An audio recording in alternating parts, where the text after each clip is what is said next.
Hello, comrade. Now, pay attention closely. If you miss anything, you won't be able to do anything else in your workforce. So whatever you're doing, so pay attention to math, and you'll be able to build immaculate machinery. What? Engineering rules. Alright, that's it. Alright, that was inspirational. Yeah, engineering rules. Very good. Okay, so 410 we're going to crest into. We're not, 4.8 was rate times time equals distance problems. 4.9 was area problems. And then we get into 4.10. 4.10 deals with problems that, it says problems without solutions. Not all of the problems that you're going to work on are no solution, okay?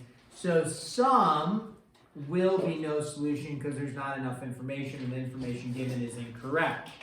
So the question is, do you have problems in life sometimes that you try to solve and there actually isn't a solution to it? Sure, you bet.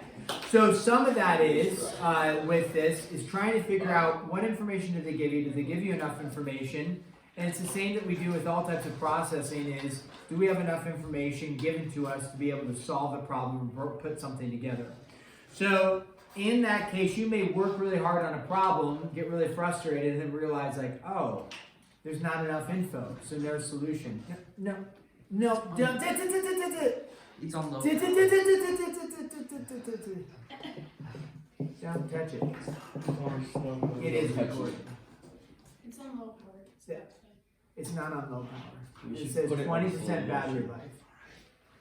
Yes. So you're telling me it's not recorded? I think so. Okay, let's make a wager. Because I know I'm right and you're wrong. Well, $5 So let's make a wager. It is recorded because the seconds are getting bigger. I like making wagers. Slightly. You like making wagers when you know you're right? I mean, Yeah, because I know I'm always right. make a wager. That's not quite true. I've lost a few wagers here and there. But I usually don't. In Vegas. So, but I am wrong on occasion. So there's a chance. Is it still recorded or not recorded? Do you want to make the wager? I say it's recorded.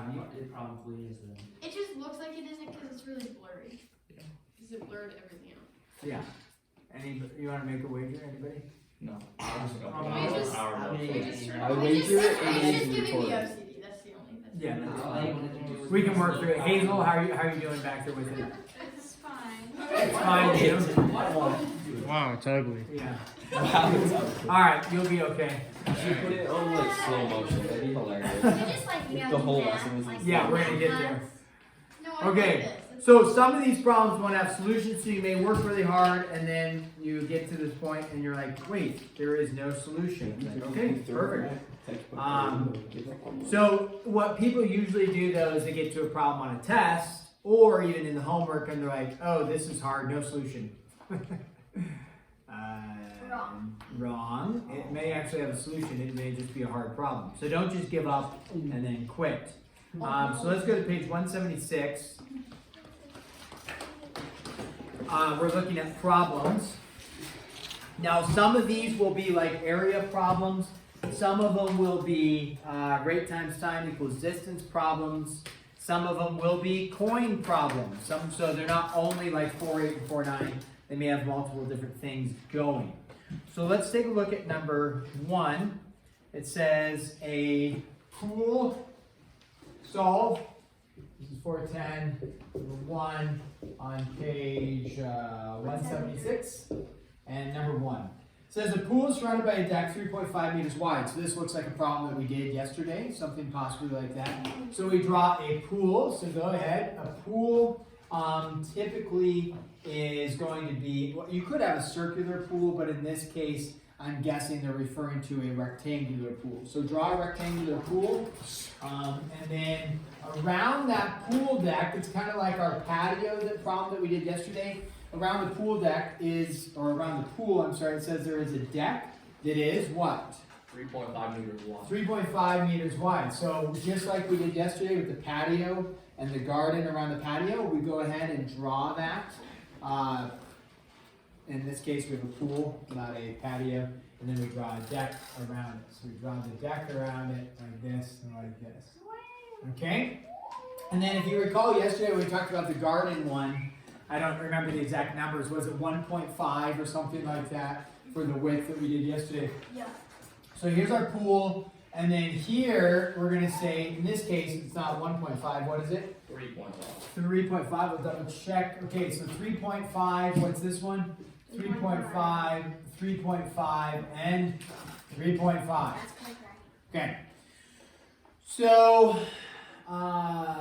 there was that. And then what's the other piece of information they give us? The area of the deck. Okay, so actually pretty similar to yesterday's problem. So the area sub deck is equal to 30, was it 301? 308. 301. 301. Okay, so the area of the deck. So this area, and I think yesterday we did like a shaded region. We called it the shaded region. Okay. So then we need to solve for, it says, I think, find the dimensions, right? Find the area of the pool. Oh, so we actually want to find the area of the pool. No solution? All right, Bergen says no solution. Can we think through why there's no solution? Because like you have to know one of the areas of either the entire thing or just the pool in order to figure out like another piece of information. Okay, so we're saying it's lacking enough information. Flip over to the problems yesterday that we did. If you go to page, what was it, 173. And we looked at number 5. Number 5 is the one that's very similar to this. Look at number 5. Number 5 says a brick patio, which is like our pool. What did it tell us about the brick patio? Right there, number 5. Yeah, Catherine. Yeah, they told us something about the dimensions, right? That it's length, Jackson. Yeah, its length is twice as long as it was wide. So we were able to write some sort of W and 2W, if you recall from yesterday. Did they tell you anything about the pool in this problem? The pool. Now we're going back to this problem. Did they tell you anything about the pool? No. No. So if we were going to assign it variables, we don't know anything about the pool, so we would assign this W and we would assign this L. So therefore, you could state this is W plus, what would this be for this whole length here? W plus 7, right? Because it's 3.5 and 3.5 extra.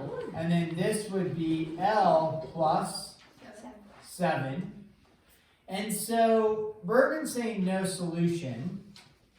I'm not disagreeing, but I'm also stating, let's see if we can come up with a possible solution by looking at, we know the area of this. What would the area of the pool be in terms of the variables given? WL. Area of the pool would be WL or LW, perfect. All right, and then what would be the area of the entire thing, area total? L plus 7 times W plus 7. L plus 7 times, what is it? W plus 7. W plus 7. You said Okay. L plus W. You put L plus W in the times. Oh, right, I'm sorry, L plus 7, thank you. Okay, so what we are running into is, if you go back to the other problem that we talked about, and Jackson said, hey, we had W and 2W. We really like that because W and 2W is how many variables? 1. W and L is how many variables? 2. So we're right back to, yep, we're running into no solution, not enough information given. Okay, so number 1, no solution, not enough information given. And we have to state the reason originally. Yeah, I mean, most of them are going to be not enough information given. Sometimes you have contradictory facts on that, but most of them are not enough information or unrealistic results or something like that. Okay. Wait, that can be a thing. Unrealistic results. Like 27 watermelons. Like 27 But that's watermelons. math. I like watermelons. Okay, here we'll start with Harrison. So this is pretty much the same lesson as yesterday. You just add in the no solution. Not quite the same lesson as yesterday. Because if you look at like number 2, which we'll look at, number 2 isn't about area, so it's about coins. So some of the problems will be similar. Bergen? Okay, this is kind of random, and I like don't know if you could answer it, but on the test, like when you're doing the no solution, will it be in order? Because like, what if you like did a problem and it was no solution, but you didn't know because it was like in the middle of the test, and then you got it wrong because you put no solution. What? Does that make any sense? of the test. Okay, so like, Like you mean in like order from like the yeah, like lessons? the lessons, because like, if a problem was in the middle of the test and it wasn't no solution, but we thought it was. Sounds like a tactical error. So, yeah, when you look at the problem, it doesn't matter where it's at on the test. Just do the math, and if the math works out to be no solution, then it's no solution. So don't analyze it based on its position in the test. So 410 is the last section in the book, but don't say, oh, so the last problem on the test will be no solution. That's- Well, I just like, I thought Yeah. like they were usually in order, and I didn't know because like, you know, I don't know how to explain. I don't know, I'm not sure. Just do the math, It and just if makes there's more sense in my head. okay, if the math, if there's a solution, great. If there isn't a solution, great.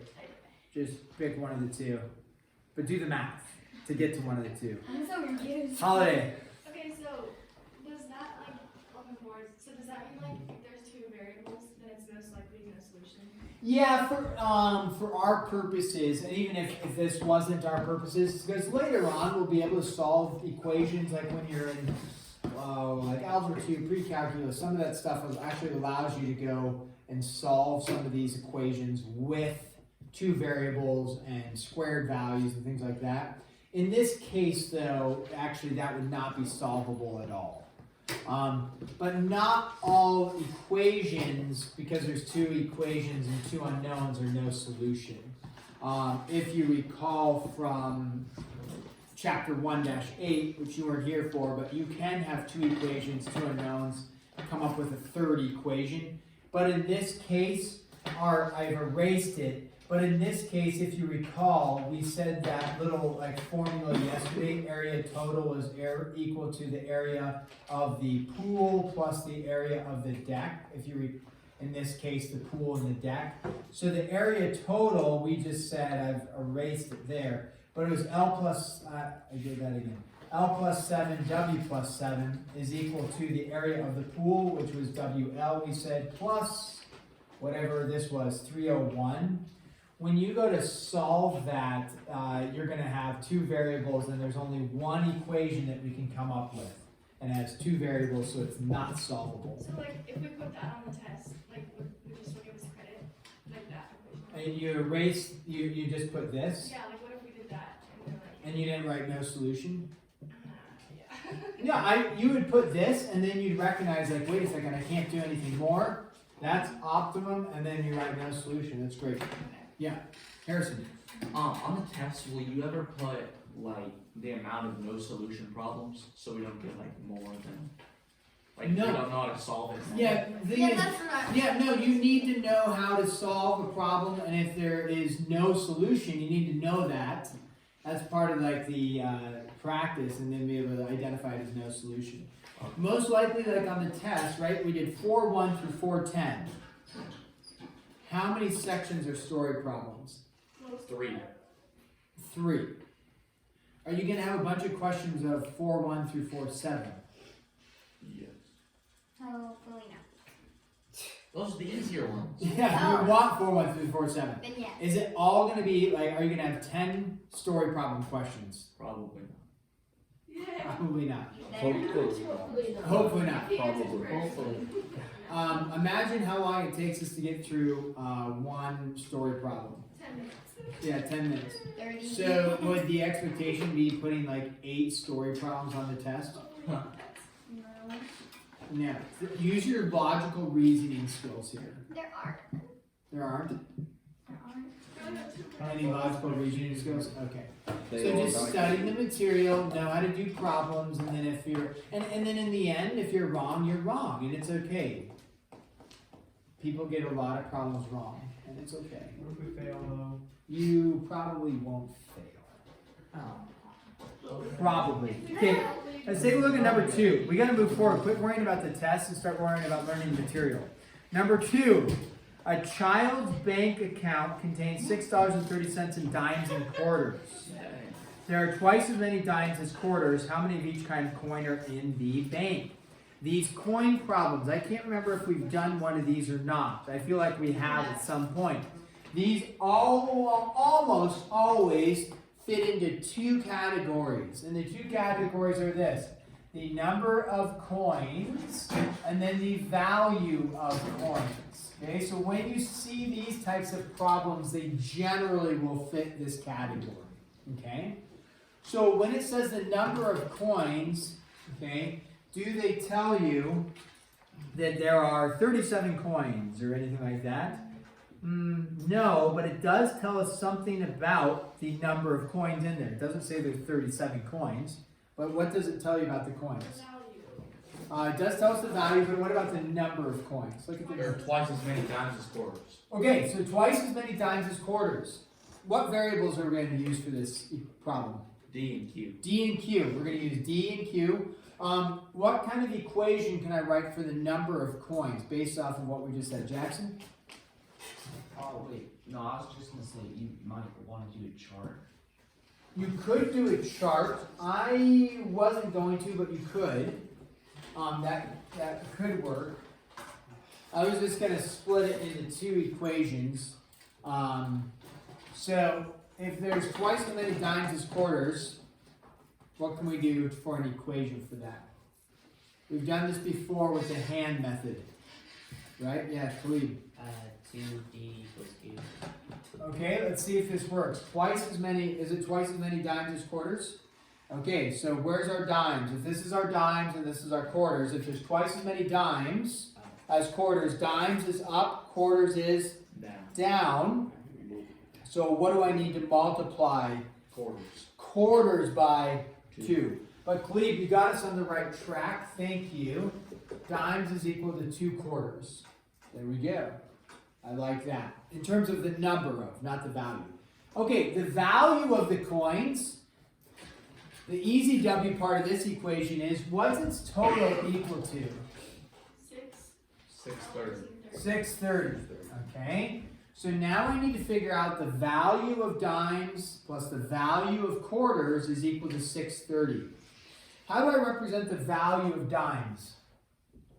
Do I just say D plus Q? I'm going to help you out and shake my head no, because D stands for the number of dimes, right? So you wouldn't say 7 dimes plus 6 quarters, because that'd be 13 coins. 13 is a number of coins, not a value of coins. So how do I write an equation? It will have a D and a Q in it, but for the value of the coins. Let me erase that. But it is going to be plus, and we'll have a D there and a Q there. Bergen. Oh, Katie. Oh, never So you're mind. just Yeah, I was just- doing the hair. Anybody? well, within a quarter be 25 and a dime 10. Nice. So how would I write that? 25Q and 10D. Okay. Now, what we did though is we turned decimals into non-decimals. What should I do with that? If that's what we want to do, 10D times 20 and 25Q, what should this be? Move the decimal place twice, so that would be 630. And that's fine to do. Okay, if you recall, this is back to chapter 1. I have 2 equations, 2 unknowns. I write a third equation. And I think we were typically labeling them. What's our third equation? Well, instead of D, over here, what can I put? 2Q. Yeah, remember what does D equal? 2Q. So wherever I see a D, I can plug in 2Q. So we'd have 10 times 2Q plus 25Q equals 630. So we talked and we're referencing over here, when you have two variables, is it always no solution? No, because you can see we could write two different equations, combine them into one equation with one unknown. One equation with one unknown, can we solve? Yes. Yes, we can solve. So go ahead, solve for D, right? Or Q. We're solving for Q in this case. So solve for Q. Check with your support team.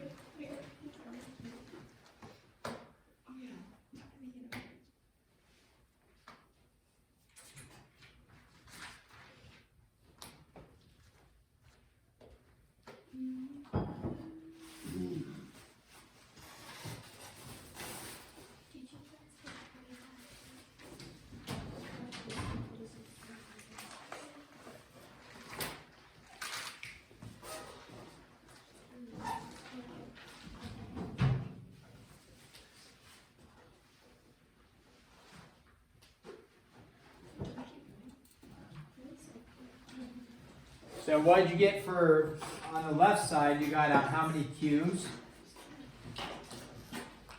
Here we what, 20Q plus 25Q equals 630. Yep. And then 45Q equals 630. If you came up with, here would be an example of an unrealistic answer. If you got Q is equal to 7.2, why is that not realistic?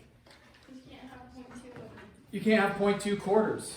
It's either a quarter or it's not a quarter, right? So that would be an unrealistic answer. So if this answer is correct, 45 should go into 630 evenly. Does it go into it evenly? My guess is it does. No, it doesn't? No, It does. it does. Okay, how many times? 14. 14 times? So you have 14 quarters. How many dimes do you have then? If you have 14 28. 28 dimes. How do you get 28 dimes? That's a terrible, that's like a, how do you get 28 dimes? 2 times 14. There's twice as many times as quarters. So if you have 14 quarters, you plug that back in and get 28 dimes. Okay, let's take a look at, jump up to another one.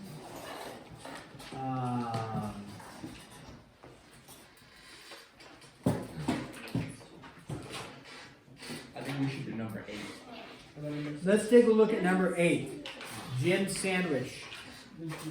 Jim's sandwich cost the same as the combined cost of his salad and milk. So when I look at these equations or problems, there's multiple ways that, like Jackson said, maybe do a chart. You could have possibly done a chart for that and it could have worked fine. When you look at like number 8, it says Jim's sandwich costs the same as the combined cost of salad and milk. What does combined mean in mathematics, do you think? Addition. What? Addition. Probably addition.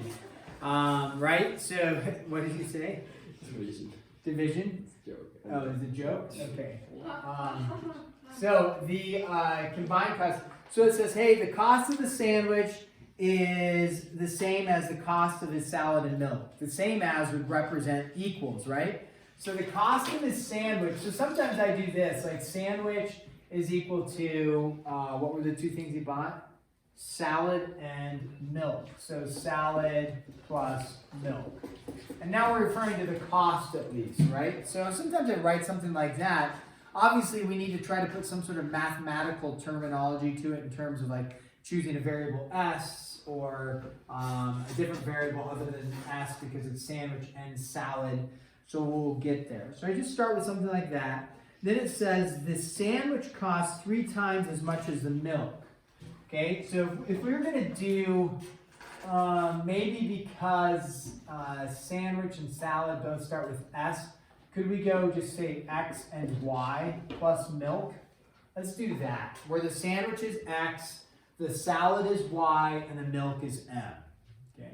All right, now let's look at that and write an equation for the part that says the sandwich costs 3 times as much as the milk. Sandwich is way more than the milk, right? So where's the sandwich? Up here, where's the milk? Down here. What do I need? I'm going to say x doesn't equal milk. We know that's not true. What do I need to do? Bring up milk. Bring up milk. So what do I do? 3m multiplied by 3. Okay? So we're liking that. We have a mathematical equation. We don't love that we have two variables, but based on number 2, two variables is not insurmountable. We can do it. Possibly. We look at the next piece of business. What does it say? The salad costs 20 cents more, And twice the cost of the milk. 2 times m plus 2. So you're saying, I heard, what did you say, JD? Let's see if this is correct. 2 times m plus 2 20. times n plus 0.2, because it's 20 cents, is equal to what? Salad? Which is variable y. So JD said, let's double check it, says the salad, y, costs 20 cents more than 2 times the cost of the milk. That would make sense. If salad is more expensive than milk, so we got to multiply the milk by 2 and add 20 cents to make them equal. What are we not loving about the two equations at this point? Over here, we didn't mind 2 equations. We didn't mind that. Here, I'm not loving this. Glee. Because there's 3 variables. Yeah, there's 3 variables going. Here, 2 equations, 2 unknowns. We can make a third and work it out. Here, we had 1 equation, 2 unknowns, couldn't work it out. Here, we have 2 equations, 3 unknowns. Is there any more information? No. No. No solution. No solution. Not because, oh, it's just hard, but because, oh, we've analyzed, we wrote the equations, there's just not enough information. We would need one more piece of information given to us. Is there like a sign for no solution? The sign for no solution is the fruit Oh. ninja. Okay. You could just write that as well. I put n/s like not applicable n/a. Oh, NA, you could write, yeah, if you write n/s, I'll recognize that as no solution. No problem. Okay, very good. Let's take, okay. Why would that one is there not enough information? Because couldn't we just rewrite the question? I mean the sandwich equals salad plus milk. Couldn't we just what? Rewrite that with the 3m and like replace them with what we have. Replace them. Like the 3m would be the sandwich equals the 2m. Wouldn't that be like, Like why isn't that enough? Where do you want to replace the 3m? Like the 3m would be more sandwiches. Oh, going back up? Yeah. And then you would just replace each one with what we found. Okay, so if we want to replace, let me erase then the NS part here. Okay, so you're saying take what the sandwich is for that. So we go into here, Yeah. right? So we say 3m equals y. Is 2m plus 0.2. It's 2m. So y is 2m plus 0.2, right? Plus m. Plus the m. That Very wasn't good. that enough. Okay, so good observation. JD saying, can I plug in back to the original that we kind of come up with and see if that works? So let's see what happens when we do that. That's great. Good insight. Let's see if we made an error and say no solution, or if it matches our structure, or if it matches what we were saying. So 3m equals, what's 2m plus m? 3m plus 0.2, which is our 20 cents. And then now what will we do to solve? We solved one of these the other day. Subtract 3m, right? Perfect. So you subtract 3m, and then what's 3m minus 3m? 0. 0 equals what? 0.2. So that's even better analysis. I'm glad you brought that up. And that really goes to the point that, hey, we have an absolute no solution because 0 doesn't equal 0.2. Okay. So, or actually we may have enough information, actually that would be better. We have enough information, it's just contradictory facts. It's not actually possible with what we're doing. So contradictory facts. So, but if you wrote no solution, that would be enough, you know, n/s, no solution. But this proves to us, hey, we have either not enough information or contradictory facts for it. Great job. 3. If you do the problem wrong, but still get no solution, is it like? would Oh, get you this did wrong? the problem wrong, you wrote the wrong equations, and Well, actually, or- I did what JD did, but you got this? Nice. Don't worry about doing the problem wrong. Deep breaths. You're going to do the problem correct. thank you. And this is doing the problem correct. Okay. Which means no solution. Nice job, Harrison. Would you like, ideally, do you want us to solve it? Ideally, you would come up with like this and say, hey, not enough info because two equations, three unknowns. Or, hey, I'm actually going to plug into that and end up with this. That's optimum. If you just write no solution and take a guess, usually I ask for some sort of like, what did you try? Did you do anything? Or did you just write no solution because it was hard? Or did you draw the picture? And even this, and then you're like, no solution. Okay, well, at least you did something to go with that. So, usually some level of trying the problem is required. You may not come up with all of the equation part, you know, but something that signifies I made an attempt and I got it wrong. Or, I mean, it's wrong. Not that you got it wrong. Okay, let's take a look at number 13. There we go. A bus driven at 49, so we're not on page 177, number 13. It says a bus driven at 49 miles per hour for 5 hours. What equation are we probably going to end up using? Rate times time. Rate times time is equal to distance. So a bus is driven usually with rate times time equals distance.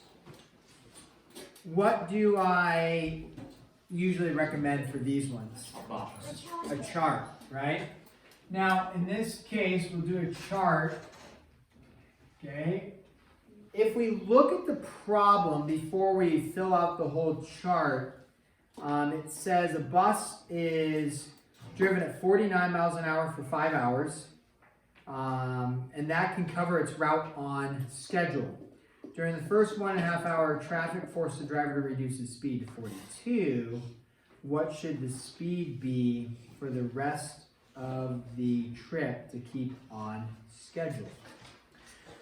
So if we think about this, we have 3 things actually going, if you will. So I'm actually going to do a little bit of an extension of what we did the other day. I'm actually going to do 3 parts to this. We're going to go rate times time is equal to distance.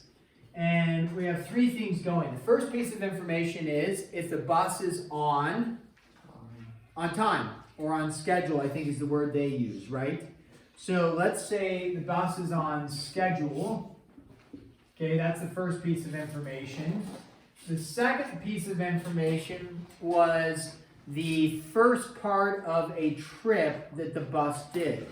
Okay, that it had to reduce its speed, right? Doesn't it say he reduced his speed? So the first 1.5 hours, he reduced his speed. So this is if he reduces speed. And then the last part says, what must he do for the rest of the trip? So we could throw that in there and say, rest of the trip. Okay. So we look at if the bus is on schedule, what happens? What's the information given? For the reduced speed portion, what's going on, and then the rest of the trip. So part of this should be fairly straightforward to fill out. What's his rate if the bus is on schedule? It tells you right there. Not a hard question. What's his rate if the bus is on schedule? 49. What's the time that it takes him to do that trip? 5 hours. 5 hours. Perfect. What's his distance then? Whatever 49 times 5 is. Whatever 49 times 5 is, which is 245.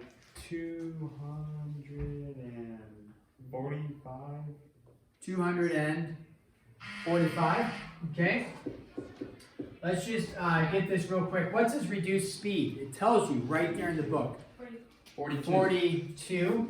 What's his time for his reduced speed? It tells you 1.5. right there in the book. 1.5.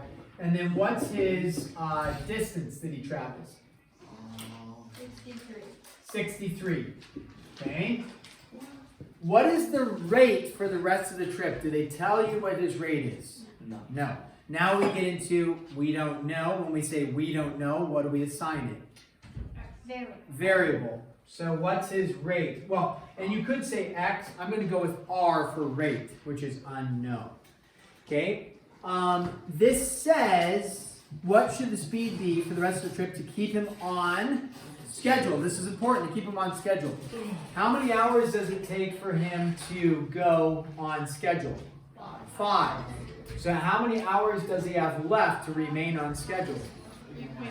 5 minus 1.5, which is 3.5. So what is the distance going to be? Just go rate times time is equal to distance. 3.5, I'm sorry, not T, my bad, 3.5 R. Okay, we're going to pause there. We're going to set you off. Obviously, we didn't finish the equation. This does have a solution. So figure out, yeah, you got it? 52, I can remember 52 miles per hour.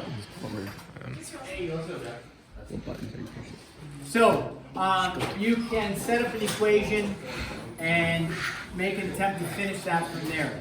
Connor, what are you doing? I'm just waiting. Just waiting. Yeah, just waiting. No water bottle in hand. Okay, finish. No water bottle.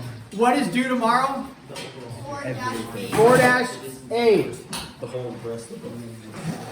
What is due Monday? 4-9.